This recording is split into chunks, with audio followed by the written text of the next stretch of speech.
Writing the podcast Being Men as I learn to be a man.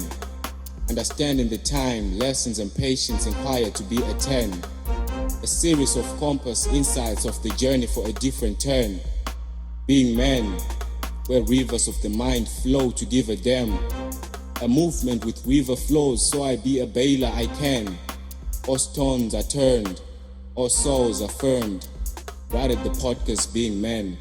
All stones are turned, all souls affirmed. Welcome to Being Men. Hello there and welcome to another one. My name is Tatenda, back with another one. It's 9 o'clock and it's the hour that matters. Thank you for joining us. I'm not alone today, I'm with a legend. The man that is always smiling at me, and before I introduce him, I just want to thank you for coming through. Thank you for being faithful. Thank you for always showing up every day. As I upload, you're always there liking, sharing. If you're new to the channel, please consider subscribing, liking and sharing. I deal with men, not men the gender. Men as in matured, available nature, and it's a mental health podcast where men and women come together to ensure that they're doing the best they can to empower the next person, to empower the society. And I believe that when we have a strong enough nation, we're going to build better children, we're going to bring or give birth, jeepers, tongue twisted. We're going to give birth to stronger individuals and making sure that society is good all through. If something like this interests you, please consider subscribing. Also, the banner down below is for you to advertise, and Best Mini Removals are there to help you. So if you're moving offices or moving houses, they're there for you to ensure that your transition or your movement is seamless. Go to www.bestremovals.co.za. Other than that, the information is down under here. And that's all the admin. Let me welcome my guest, the special man. The white man is here. Say, how are you? Well, thank you. How are you? Cornel Eksteen, thank you so much for joining us. No, thanks for having me. Awesome stuff. Awesome stuff. How's things? Yeah, I can't complain. Yeah. Bit of a rough day, but look, everybody got them, so can't complain too much. I love it when I say to you, how was your day today? Like, today happened. You know, when a man says today happened, you know, stuff happened. It happened. But glad to be alive. Yep, 100%. And I think more than anything, stuff may happen, but as long as we're still alive, we can still see the day or see the next day. I think that's what's important. Yeah. Who is Cornel? Before I jump into... Every time I'm about to bring a guest onto the show, everyone is like, who's that? And I hate that question, honestly speaking. But everyone has got their own answer to it. Sure. And I always let the guest be the one that speaks and tells us who they are. Sure. It is obviously quite a difficult question to answer because in the 40 years, my path has taken various turns. We obviously know each other through from the cricket club. But I've only been with the club for about 5 years now. Before that, I've been... Feels like you've been with the club forever. Well, it's because the club is so welcoming, that's why. Wow. But before that, my life has pretty much been lived out in the sticks, in game reserves. Since I left school up until 5 years ago, I've been living and working in game reserves across South Africa and some parts of Africa itself. Wow. But yeah, born and raised White River, Lowveld. That's Mpumalanga. Mpumalanga, correct, Okay. Grew up there on a small holding, went to school there, and also started working in a game reserve neighbouring Kruger National Park. Wow. Yeah, that is that in a nutshell. I In a suppose. nutshell. Yeah. And you're not even bringing the fact that you're married, but what is your wife going to say when she... Oh, so babe, you did not include me in who you are. I'm throwing you under the bus here. Yeah. I need to apologize before she Exactly. sees that. In advance. Yeah. Well, look, yes, I am married, past 12 years. We met each other in the bush. She was working for a lodge in Madikwe. I've been in Madikwe for a number of years. 2009, I started working at the same lodge where she was. And yeah, a very whirlwind quick romantic affair, and then Wow. off to the races, I Wow. suppose. Yeah. Wow. 12 years. Well 12 done. years, yep. What have you done to be alive? Give us the formula for staying alive for so long, right? Well, you know what? I think it's partially got to do with the fact that we worked together, or still work together. So you learn from each other, and you learn to have a thick skin.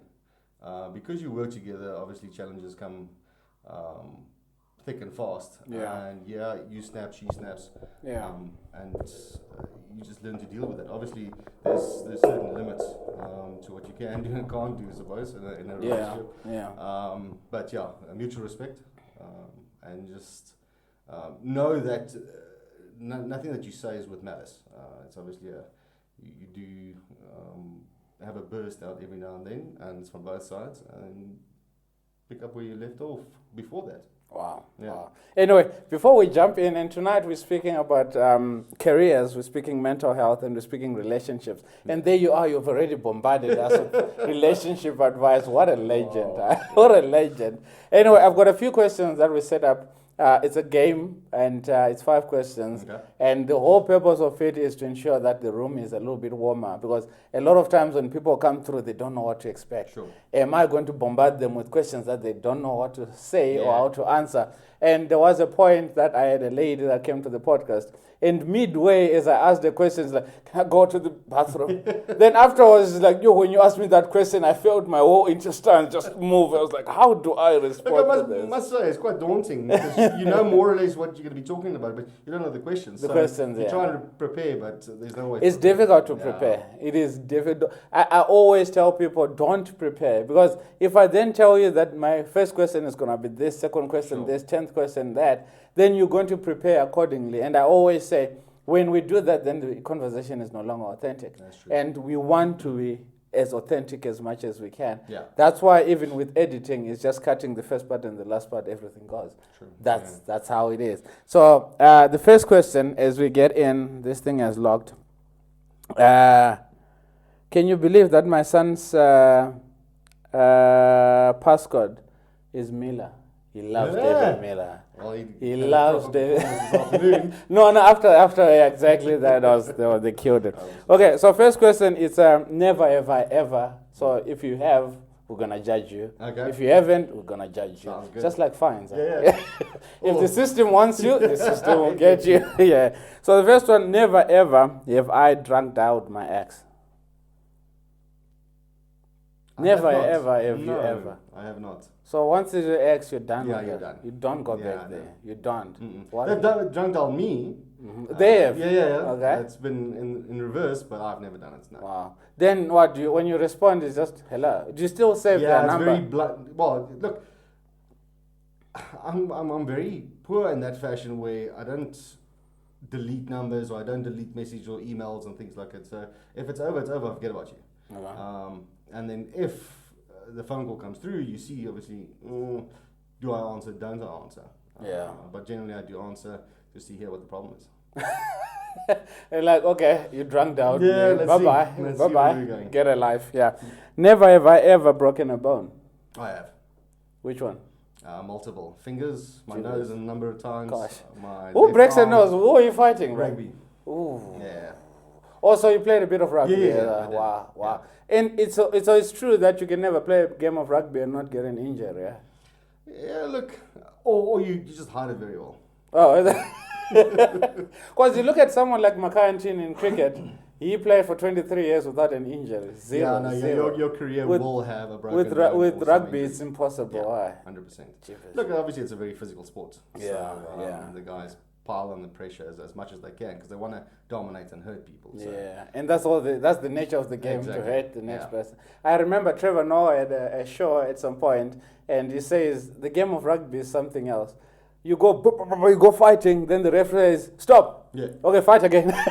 that is kind of true. It's kinda Yeah. So in a nutshell, that's rugby. Stop fighting, fight. Stop Yeah. fighting, fight. So, 100%.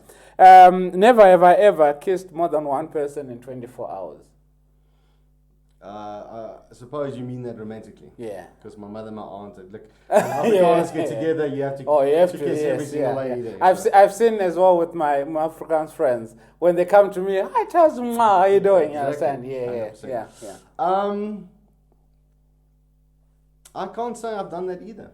No. Such a clean slate. Yeah. What a lad. What a lad. Never have I ever been in alibi for a lying friend. Oh, no, I have. Multiple times. Like I was with him, I promise you.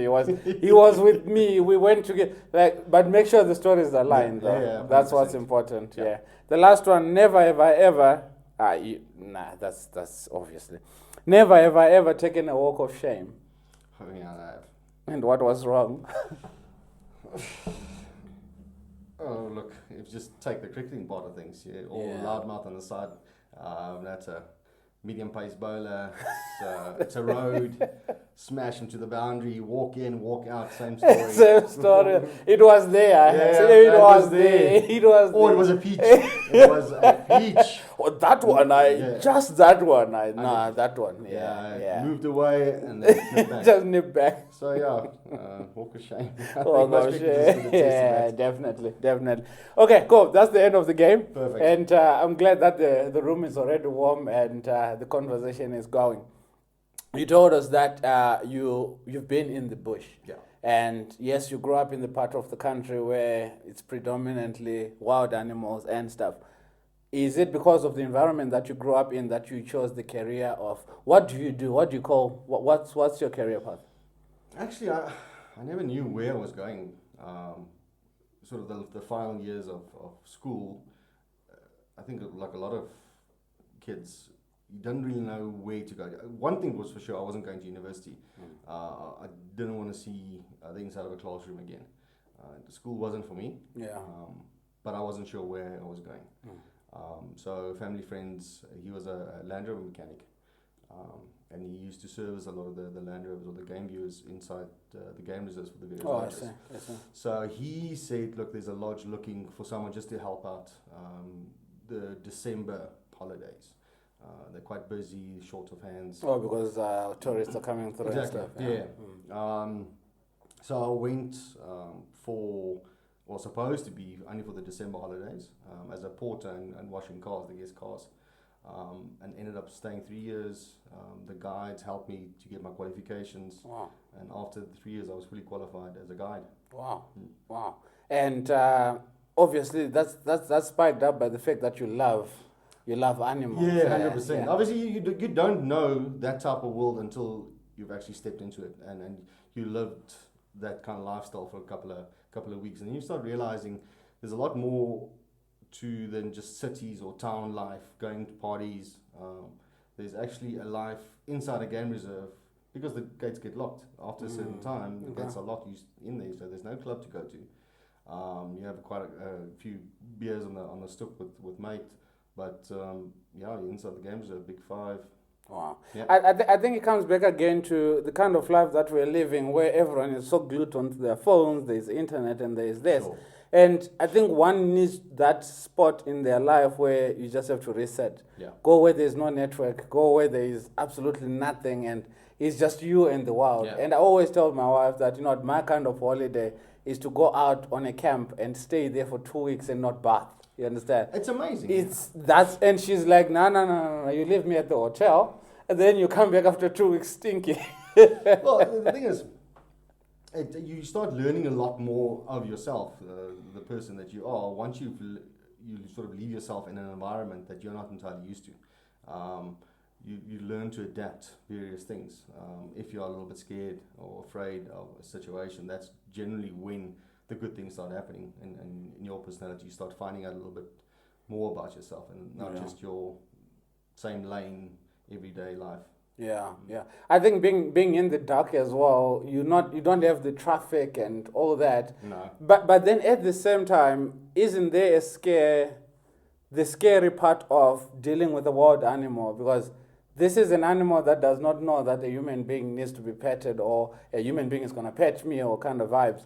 How then do you manage the scary part? Because a human being and a wild animal, we're never going to be friends. Yeah. How do you balance the two and say, okay, there is a lion. If a lion does this, don't run. I've heard a lot of times where they say, when a lion is charging at you, just look it in the eye. Yeah. Dude, when do I get the time to look at something in the eye? It's going to eat me alive. That's the thing, because at first it's obviously a very scary thought of living amongst the animals. Obviously it's not as, what's the best word, as rural as you would expect. It's not a hut with no fence. Yeah, a lot of these lodges do have a fence they have, around. definitely. So you are to a certain degree separated. But when you are on game drive or you on a walk with your guests, then you become part of the animal kingdom. But it takes you a couple of months just to get used to the whole atmosphere and actually see the animals react towards you.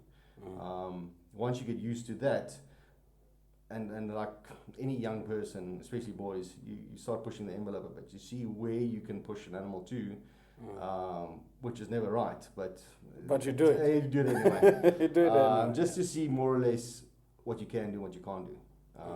And on walks in particular, look, walks I did in my lifetime, in the beginning stages, I don't know how I'm still alive, because the things I used to walk into, but because the book said don't run, it takes a lot out of you to So is it true, don't run? Yeah. Actually, the best way is to charge back. If it's a very aggressive animal. Charge back, but don't turn your back to it. No, never do that. Yeah. But then charge back the distance is gonna be cut short at some point. It is, but remember, you're doing something completely different to what that lion is used to. None of their prey run back at them. They all run away. So now here's this thing on two legs, and remember, you've got a very aggressive, defensive body posture. You're walking on your hind legs, so you're making your posture look a lot bigger. So you're trying to make yourself look bigger. Okay. So number one, you're already an aggressive animal just by looking at you. Is that why they attack us more? That's why they react, because they didn't do anything, but they look at you walking towards them, and you're walking your hind legs already. So I don't know, I think, why you're approaching me. So let me defend myself. Exactly. Yeah. So when that happens, the worst thing obviously you can do is turn and run, because the moment you do that, you act exactly like their food does. So they'll go for you. So if you don't react like that, you stand your ground or you charge back at them, that's when they start second guessing themselves. Tell me, when you say you charge back at them, here's a lion that's coming here. Do you go there? Yeah. But come on, bro. Come on, bro. Yes. But again, it's generally with a very aggressive animal that I'll charge back. If it's a sort of a standard charge, if you can call it, if there's something like that. So is there a standard charge whereby it just wants you to know that it's go away? Let's say from about 40 meters, they'll come 20 meters closer, but still leave a decent gap between you and them and make a lot of noise. Because all that upright posture from their side, a lot of noise making them look more aggressive, is to scare you. They're trying to get you out of the area because they are friendly. But sometimes you get an animal, let's say it's a female with babies. So it's trying to protect its... So now you're in a difficult situation where it's not just that animal trying to scare you off. She can't move the babies fast enough away. So she needs to make sure she has to make a plan that you go. Yeah, so that's when a different situation evolves. Jeepers. But if you have any knowledge of a situation like that, you don't walk in there. Because you know you're going to get into trouble. Because you know you're going to get into trouble. Try and avoid it at all costs. So then what then happens when you decided to be a tour guide, and there's going to be mating season, there's going to be times where they've got babies and all that. Yeah. Does that mean then you don't take any tours, or you don't take any guests? But remember, not all animals have a specific season.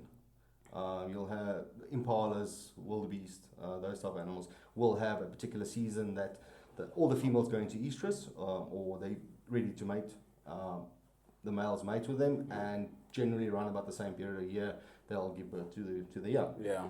Lions don't have a particular time of year. Any time of year. Elephants. So they don't have a mating season. Any time is tea time. No, it's cycles. It's like, to a certain extent, very similar to humans. To humans, yeah. The females go into various cycles. If there's males around, he'll pick up the hormones and he'll try his best. Yeah. Wow. I saw a video, and I'm going to try and link it up as we're talking. There was an elephant, and there was a tour guide. There were cars that way. I think it's in Kruger. I think you've seen it.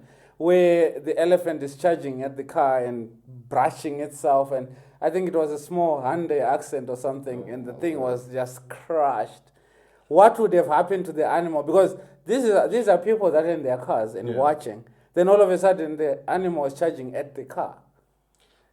Yeah, it's a bit controversial, obviously. Well, I can't say controversial because Kruger Park has been doing that for a number of years, and not everybody gets crushed by an elephant. But where the controversy for me comes in is the fact that these are all wild animals, and people have got a little Getz or a Taz or a whatever car, and they try and intimidate an elephant off the road so they can get past, so that they go to the next destination. Obviously, we don't know exactly the situation that evolved from that, but quite often it's people getting impatient and the elephant's walking in the road. I don't want to sit anymore. All I see is an elephant's bum. I want to try and get past. Let me squeeze past. The elephant's not going to do much, and then he gets irritated, and that's where the problem starts. So it is true, though, that when it comes to animals, a lot of times if we understand them, then there's not going to be a lot of messy and all that, because the animal is also trying to protect itself. 100%. I think let's say 95%. If there's a mutual understanding to a certain extent, not like the animals understand us, but there's an understanding of the boundaries of these animals, and the animals are fairly used to the activities happening around them. Yeah. Then you can go for a number of years without any incidents. Wow.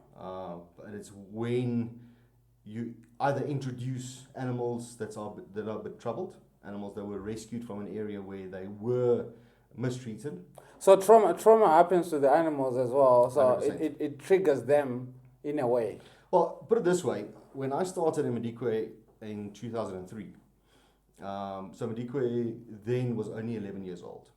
All the elephants came from Zimbabwe, Ghana Zoo. Okay. They were basically rescued from there because of immense poaching that was taking place. Obviously, these animals will be going outside the game reserve, going into crops, and people would shoot at them. Shooting them, yeah. So spears were involved. So these animals were highly traumatized. And again, ivory poaching, poaching them for the tusks. For the tusk, So these animals were captured and brought to Madikwe. Yeah. Now with that, all that trauma still fresh in their memory, and remember the old saying, elephants, you've got a memory like an elephant. Oh, it doesn't forget. It doesn't forget. Yeah. So in the starting years of the park, you couldn't get close to an elephant. You'd see elephants from probably 200 meters away, and you immediately start turning your vehicle around because you know somebody's going to come charging towards you because they want to defend themselves. Or based on what they've been through. Yeah. So now, where we are now in the park, you can sit in the middle of a game of elephant herd without any issues because they've now learned, okay, or that it's not so bad anymore. Or these people are not here to harm us. Yeah. They're just here to watch us. Yeah. That's why. Is that why it makes it easier to feed the animal because it knows that you're not a threat? To feed them. Yeah, I've seen someone posted on their Facebook, and she went away with a boyfriend, the author of this book, Amanda, and they were feeding the elephant in the wild. It looked like the wild. I don't know. I don't know the context. It might be an environment like a camp where they do roam around freely, but they were probably hand-reared from a young age. I see. An orphan that was rescued and hand-reared by humans. Yeah. So there are places where you can do that, but wild elephants not so much. So with you're dealing with pure wild animals. So they're just like in the bush. It's just that there's demarcations. That's it. Well, the demarcations is around the lodges. Once you leave the lodge, there's no fences, there's nothing. You drive in amongst these animals, and then when you take a walk, you leave the vehicle as well and you can walk in the bush. Is it safe to do a walk though? If you go with a qualified, experienced guide, yes. But then there's gonna be a snake there. I'm walking and. Again, it's a common. I'm dramatic, belief. I know. Not that they're not there, 100%. Yeah, they're there. The whole trail or the walk is designed so you walk in a single file, and your guide will be right in front. Okay. So while you're walking, obviously all the vibration, moving around, everybody's brushing against grass. That's triggering, whatever. Yeah. So the animals, or let's start with snakes, that's in front, they already start feeling the vibrations. I remember they taste the air with their tongue. That's why their tongue flickers. That's that. Okay. So they taste it, and the molecules moving around. So you're brushing against grass, kicking dung in the road, dust coming across. They pick it up. They feel the vibration. They get out of the way. Again, they're also just as scared of you. Snakes don't go around just trying to bite people. They use the venom to feed themselves. Okay. So it's not there to be inflicted on a victim. No. And remember, it's a protein-based chemical, so they need to eat to reproduce. So they're not going to waste it. Wow. So Wow. I've had a friend. I just learned something new here, man. Wow. I had Okay. a friend that was bitten by a black mamba. His own stupidity entirely. It's not the snake's fault whatsoever. Yeah. It was the black mamba's fault, and bit him twice on the hand because he tried to catch it. Rushed him off to hospital, and the doctor made him sit in a chair. Obviously, he was all frantic. He's just been bitten by a black mamba. I'm gonna die. I'm gonna die. Yeah. And the doctor made him sit and wait to show any symptoms. I want to first see if that snake actually injected any venom into you. So it's possible that it And probably it happened. Bit him twice, not a drop of venom. Wow. That's a black mamba we're Black talking mamba, about. yeah. So a snake won't just dispose of its You venom. need to really irritate it or step on it. Because obviously Yeah, your body because weight. now your body weight, yes, exactly. yes, So yes, that yes. hurts them. So that's when they'll So it was just biting to get him out the way. leave me alone. Just leave me alone. Yeah. Gee whiz. Dude, I feel like I'm in class right now. Terrified, yes. No, I know one of my mates is, they breed snakes. Oh yeah? And they even asked me, Tats, come and watch us feed them. I was like, I'm not doing that. White people, I'm not doing that. I'm not doing that. Wow, amazing stuff. So let's come back to you choosing that career path. Again, had you not grown up in White River, do you think you would have gone for that career? Probably not. Because it was a fluke. It was by accident that I found the career. Yeah. Like I said to you earlier, I didn't know what I was going to do Yeah, after school. yeah, It was a myth to me. And then once I started in the game reserve, I persisted because I wanted to borrow a book, read up a little bit more, borrow this book, read up a little bit more. Can I get the qualifications? And then the guides at that lodge were helping me to get the studies up and going and then register for the courses and get the qualifications going. I see. But because I was introduced to it, if I was never there, I don't know where. I think that's where it's so important to do career guidance in school, Yeah. where I think a lot of teenagers, they don't know what they want to do. And a lot of them, they go to university or first or second year, they drop out. Like, I didn't like it. Yeah. Then start something else, I didn't like it. So you find that someone is going to study for 8 years and still don't have a qualification because they keep on hopping and jumping to the next career. Would you, okay, fine, you said you started off at Modikwe. Are you still with Modikwe or as, what do you call yourself, a game reserve? What do you call yourself? Yes, yeah. Okay, so I started in the Sabi Sands next to Kruger National Park and then moved to various reserves. But currently I'm still in Modikwe since 2003 up until now. Also, my question was going to be, when you are that, do you just service one game reserve or you can freelance at any game reserve? With my qualifications, I can go and guide a majority of South Africa apart from the Cape regions. Okay. And I'll probably be able to guide there, but I won't be really effective in guiding because I've never guided in places like that. Or you don't know the place. Vegetation is completely different. Okay. So I'll be a little bit out of my depth. Animals stays animals. The animals that are there, it's the animals that I know, but it's more got to do with insects, plants, flowers, geology and things like that. It's completely different to what I'm used to, sort of the low felt as well as the plant life. You can sort of melt into each other. There's a lot of similar species there that is in the Kruger National Park. Where you go to the Cape, completely different. Then how does the work schedule go like? Do you then just go only in peak season when there is tourists? So the lodge is open 24/7 throughout the year. Okay. When I used to live and work at the lodge, we would work 6 weeks on, 2 weeks off. Okay. Yeah, so for 6 weeks, every single day. You're on. Okay. Yeah. Okay. Sunday to Sunday.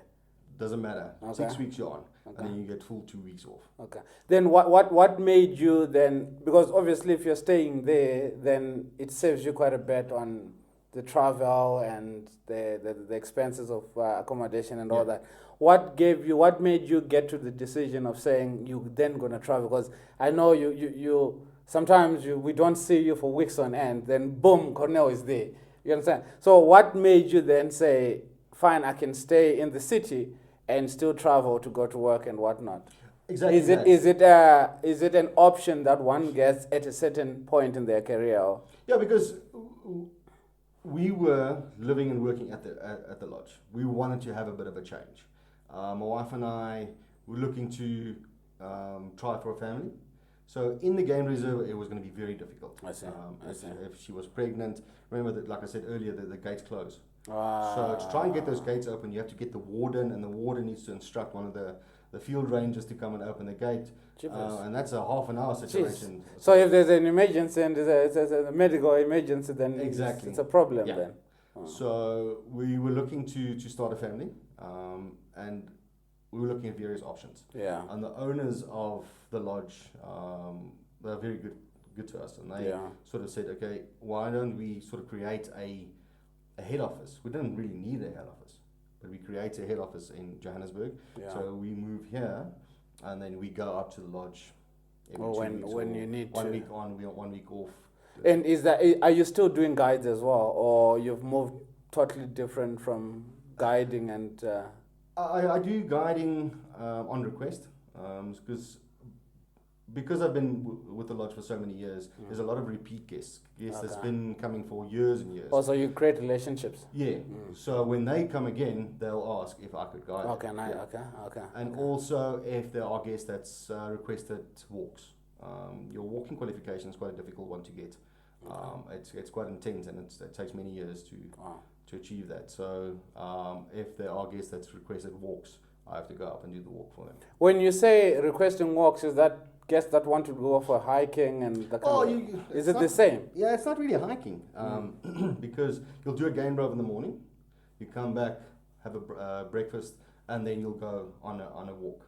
If they've got their private vehicle, what we'll often do is we'll drive out to a particular area that's quite nice to walk. We park the vehicle, get off, and start walking. Who then drives the car? They drive their own car? Leave the car there. Okay. Yeah, and then we walk. We'll walk a whole area and then end up back at the car. At the car. Yeah. So does that mean you qualifying for it? That means you need to know the routes as well. Yeah. Because it's pathways, isn't it? Yeah, it's in the bush. pathways. Yeah. It takes quite a while, especially in a new reserve. If you get employed in a game reserve as a walking guide, and you have to now do one of your first walks, I would never do a walk with guests on my own in a new game reserve, because I don't know the area. I don't know where I'm going. Yeah, I can figure out the directions, north, east, south, west. Yeah. But apart from that, if you miss one tree, drainage line, dam, you can be carrying on walking for 60,000 hectares. So you'll always take somebody that knows the area with you. Our first time at the Kruger, cheapers, man. You know, when you speak about getting lost. Yeah. So we go in with our private vehicle, and you know, when you're like, I know the direction that we came up with. Yeah. The next thing we're seeing another gate. I don't even know where we were, and I'm like, no, we're tired, man. Can we just go back? So I'm thinking, okay, we're just gonna drive back for 30 minutes, then we turn right, and we're there. No, man, we never got here. So where do we go from here? So I can imagine you're walking, you've got guests, and you're getting lost, and you feel stupid already. Well, not just that. Sometimes I still get to a certain degree turned around. I won't say lost, because eventually I'll find my way. But even in Madikwe, being there for so many years, you'll be walking in an area, it's maybe a bit of thick vegetation, so it's a little bit taller than you, and let's say you run into a rhino. You negotiate the situation, you try and view the animal, but also get out of its way and move around. Yeah. So you're so focused on the animal and making sure your guests are safe. By the time the sighting's over and the rhino's moved off, now you kind of need to find where are you now, which direction were we going, and where's the car. And if it's an area with very few landmarks, it can get then tricky. You're screwed. Yeah. Then you're screwed. Is that this? Have you ever gone through that? I have, yeah. a lot of times. Yeah. But then you don't want to show the No, guests. you never let them know. Excuse me. So if the walk is an hour long, all you say is, I plan it that way. Oh, is it? Yeah. Because now imagine as a guest, and then the person that's supposed to know is confused, like, Yeah, I don't know where I am oh now. crap, where are we now? So, like I said, if there's landmarks that you can sort of use, then you'll utilize that. Yeah, But yeah, sometimes yeah. you're in an area with thick vegetation or tall trees that It you're happens. not 100% sure. So it It does happens. happen. You just walk a little bit longer. You're like, no, I planned it. I know what I'm doing. I've been doing this forever. So yeah, I know. Let's go back to relationships. Yeah. And Cornel gets into the space, the tour guide, the bush, and you're loving it. Then you're a single person. And at this point in time, you just focused on your career and advancing and growing into your career. Then you meet this girl. How then did you balance you now having a girlfriend and still having to do work? Take me through the relationship ordeal. So, the first and foremost is, it is obviously a game reserve, and it's very much dominated by males. Yeah. So yeah. there's not too many ladies out there. Yeah. So to find someone, there's a lot of competition. Wow. So Yeah, because there's so many males and exactly. less females. Yeah. But some of us are very fortunate that we I find. know, right? I know, right? We outcompete these others. But the biggest thing is the fact that she's in the game reserve is a tick, number one, because same interest. Of course, same interest, Same type of lifestyle interests her, that interests me. That's why we can, after 6 weeks, that 2-week period, we go into Botswana. We go camping. We go Same fishing. thing again. Exactly. Yeah. Because you both enjoy that environment. And there's various roles at Lodge. You get admin, you get in the kitchen, a chef position, you get front of house, guest liaison, housekeeping. So there's various roles that they can fulfill. They might not enjoy the animals that much, but they enjoy the environment. They are there. The environment, That's very what's quiet, important. peaceful environment, small amount of people around you every single day. Yeah. So it does fit well. I've always said the industry that I grew up in, it chooses you. You don't choose it, because I've seen guys come and go after 2 years. It looks amazing. Just look at animals and. But it gets to you. You need to be a proper people's person.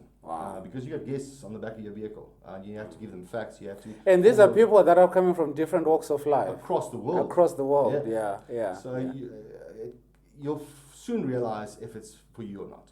So a lot of times, 2 or 3 years, and the person disappears because it's not for them. Because it's not for them. It's not as idyllic as they imagined. Yeah. So you and your wife could never have the Las Vegas kind of holiday where you go on holiday, like what my wife said. I want to go to the hotel and do not disturb or do the laundry or there. We obviously can. But it's not your thing. No. The thing that bothers, I can't say bother, it's a bad word, that people can't understand, what we used to do is we'll have our 6 weeks, and for 2 weeks we'll go to Kruger National Park and go camp there and drive around for 2 weeks and then come back to work.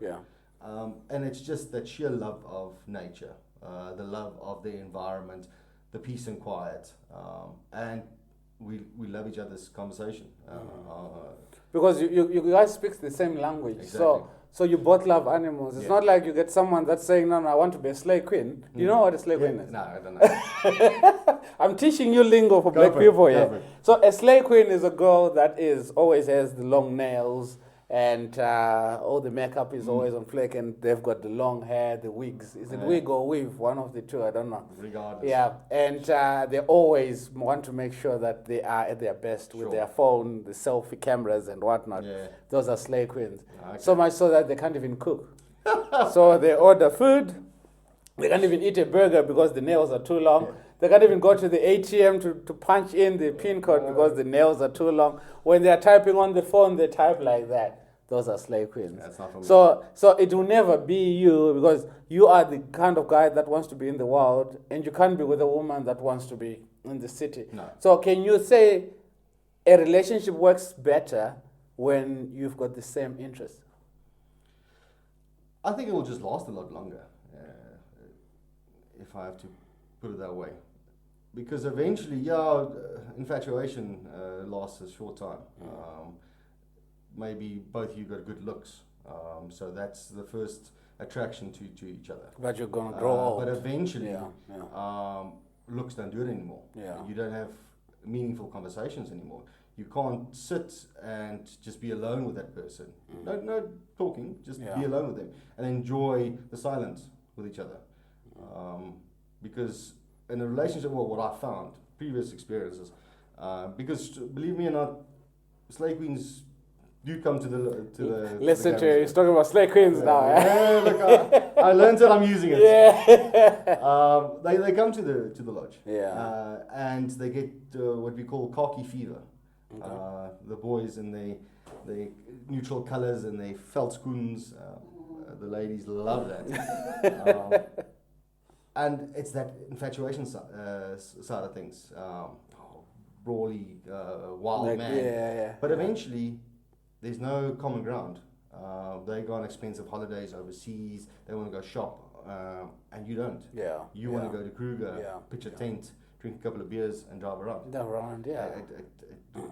My personal opinion, it won't last. It won't last. Amazing. Mental health. How then do you balance being in the wild, being in the city, being married for 12 years, and still managing that career, the relationship, and everything? And we're coming from lockdown. And lockdown was really tough for a lot of people. And we always say that everyone is in the same storm, but different boats. But through lockdown, a lot of mental health was...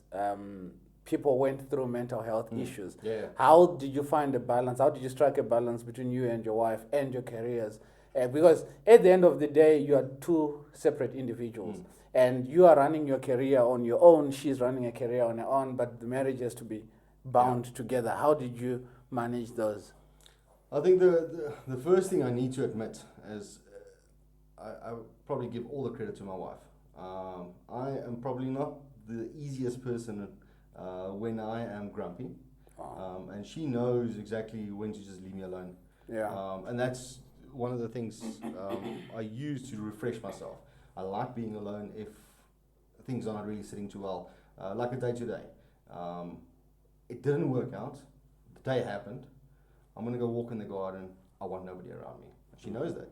She doesn't need to ask. So that's why I say I need to give all the credit to her. She knows exactly when and what goes on with me, without me having to tell her.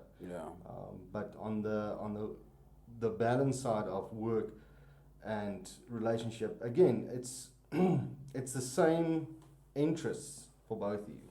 So you can have a discussion on this is bothering me, this is not bothering me, what's bothering you, and you can work through that situation.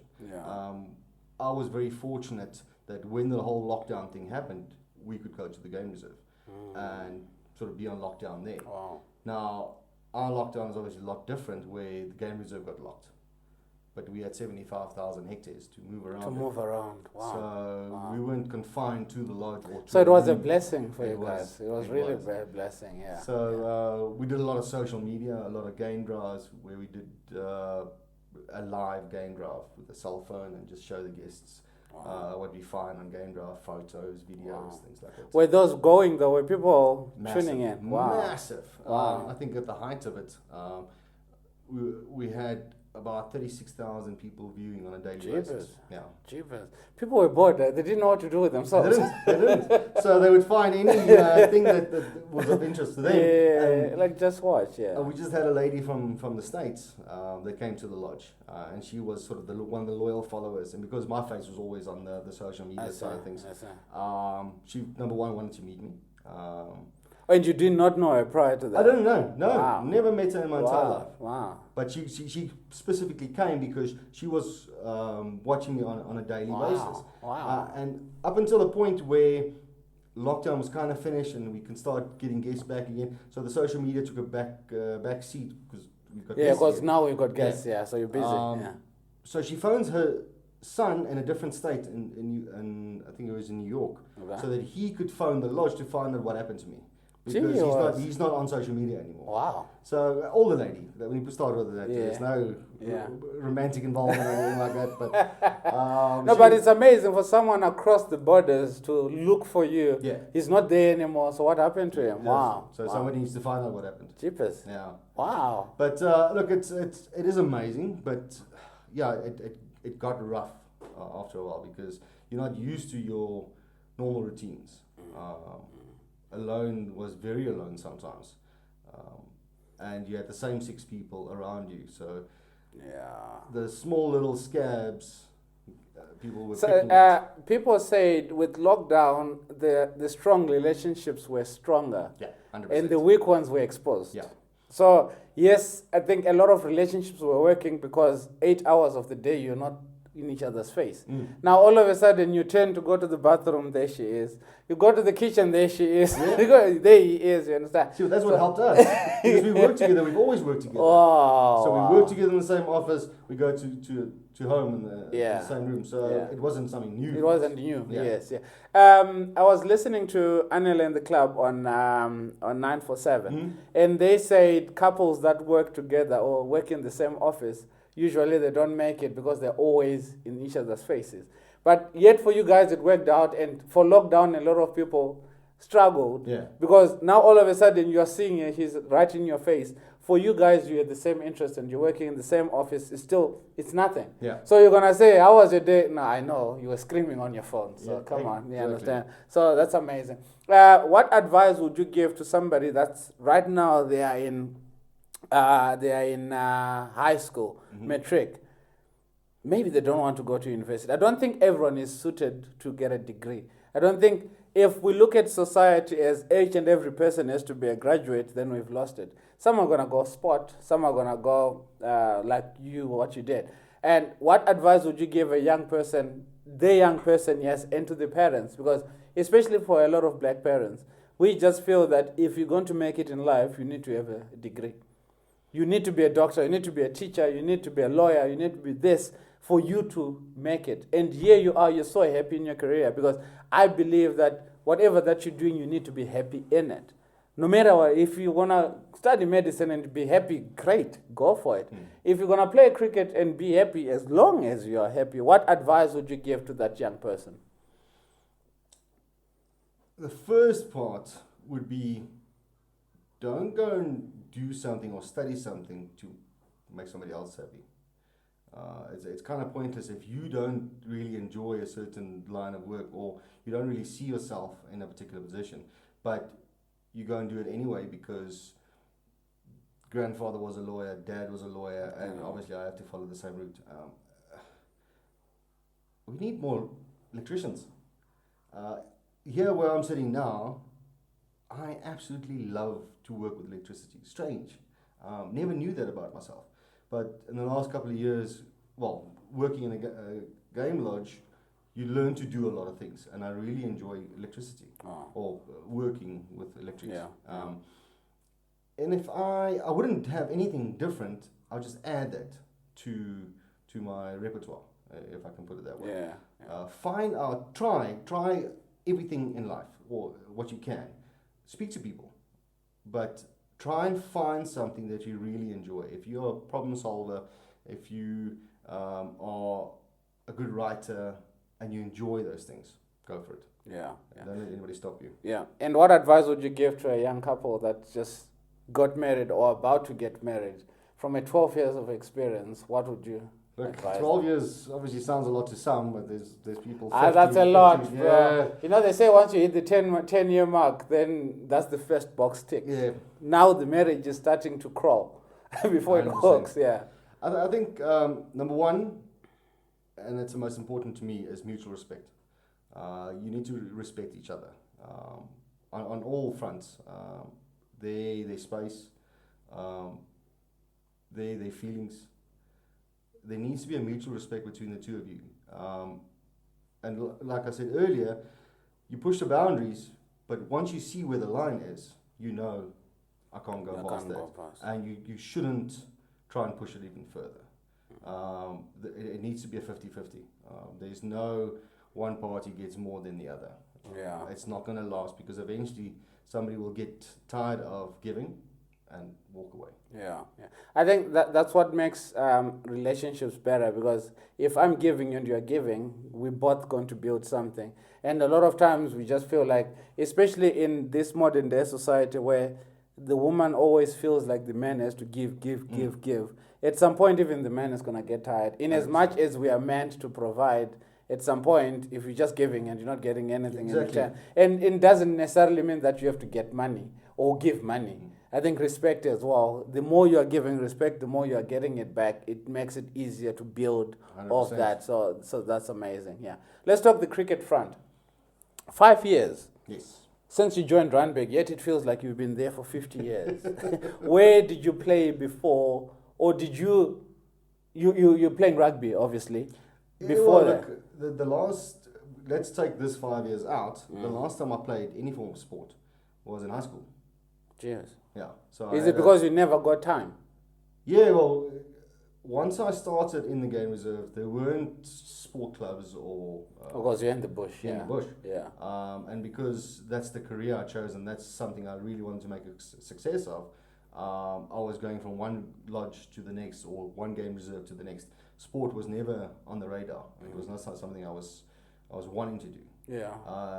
But once we moved back to Johannesburg, I needed something else, because now it's a different environment where now you kind of work a 9 to 5, where and at the lodge you 24/7. So you are always on the go. So there's no real downtime, but it's also you're not bored. So now the 9 to 5, what do I do now? On a Saturday, what do I do with myself? On a Sunday, what do I do with myself? Yeah. Exactly. So I played both rugby and cricket, but I enjoy cricket a lot more.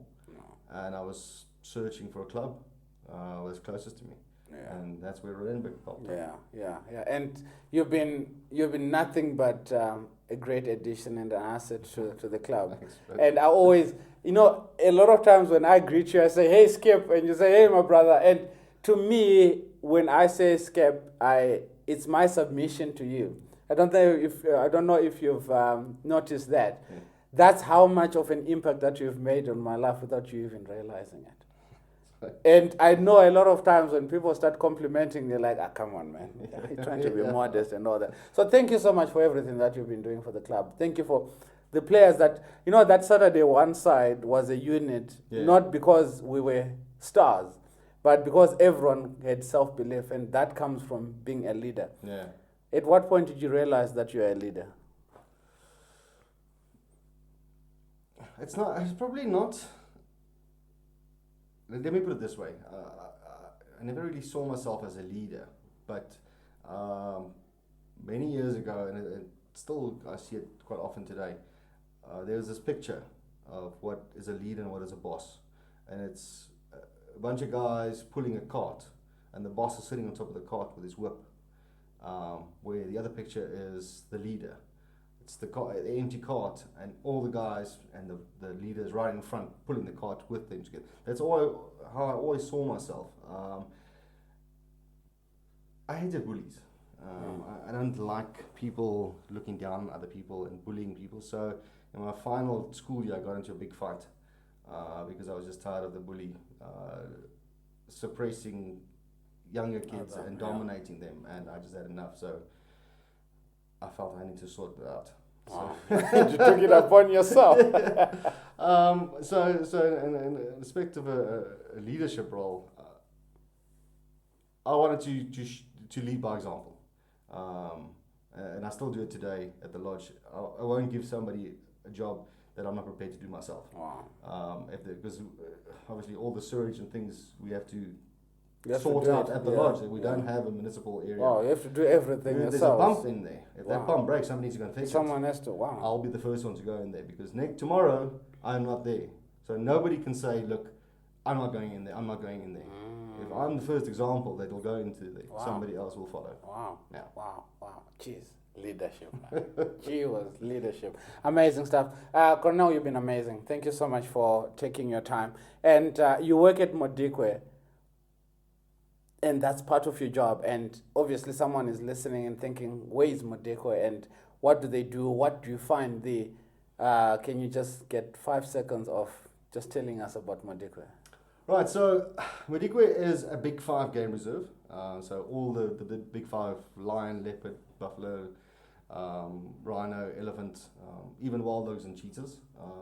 There's a lot of 5-star properties. So it's a game reserve owned by the government. It's a government game reserve. And all the lodges throughout are privately owned. I see. So it's separate businesses. So we've got our lodge and we are not affiliated with anybody else. Okay. But 4 hours, just over 4 hours from Joburg. It's on the Botswana border. So if that's you go, northwest, yeah? That's northwest, Okay. yeah. Okay. So if you go up the gate, 2 kilometers up the road, then you'll get the Botswana border post. I see. Yeah. I see. But incredible piece of land. It's very rugged, a lot of rocks, a lot of thick thorn felt. Yeah. Unlike the lush vegetation in Kruger National Kruger, Park. It's yeah. the pretty bush, we've got the hard bush. The hard bush. with And the heat in the northwest. It's powerful. Yeah, it's powerful. Well, it's amazing because we're on the cusp of the Kalahari. Okay. So it's like semi-desert. So what you'll find is summers brutally hot. Okay. Winters stupidly cold.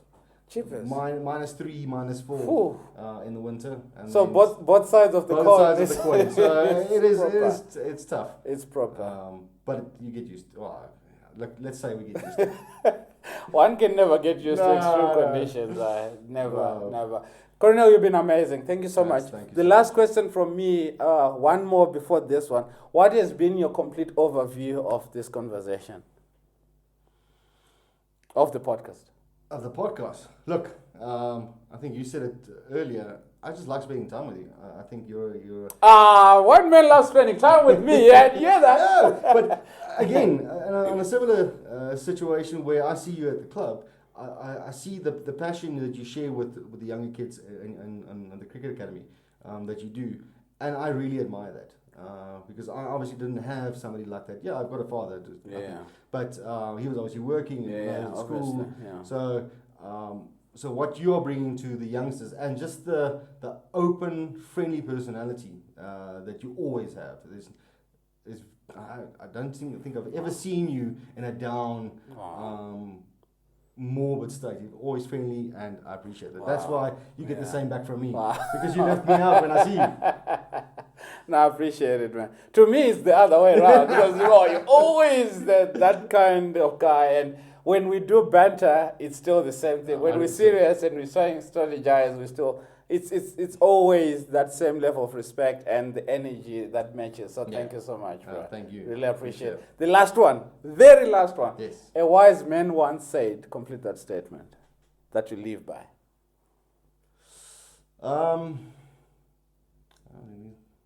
Give me 2 seconds. Throw him under the bus. Completely. A wise man once said, "I'm not ashamed of the things that I've done. I'm ashamed of the things I haven't tried yet." Gosh, that no, man. Gee whiz. And it comes back to a lot of times we don't want to start. Yeah. Because you're thinking, what if they say? What if I fail? Exactly. What if they laugh at me? What if? Yeah. What if? Yeah, if they laugh at me, it's okay. If I what? fail, that's a lesson. Yeah. That's wow, amazing stuff. Awesome. Cornel, you've been amazing. Thanks, Tans. Really appreciate it. my man. If you're still here, please consider liking, sharing, and subscribing. This conversation has been lit. Every other conversation that we always have here is always lit. And again, if you want to support the channel, monetary or any other way, let's come through to my inbox and let's chat. Comment down below if you think Cornel was amazing. I think he was. And we'll see you guys bright and early tomorrow. It's going to be Monday. And the last one, the Boks are playing tonight because this is airing on a Sunday. Oh, okay. The Boks are playing. We banking your money on, bro? Oh, no, we're smashing Romania. Smashing them. I reckon Boks by 50. 50? Gosh, okay. Yeah. Anyway, there you have it. Boks are winning by 50. We'll see you guys bright and early tomorrow. Remember, stay safe, keep believing, and God loves you. Cheers for now.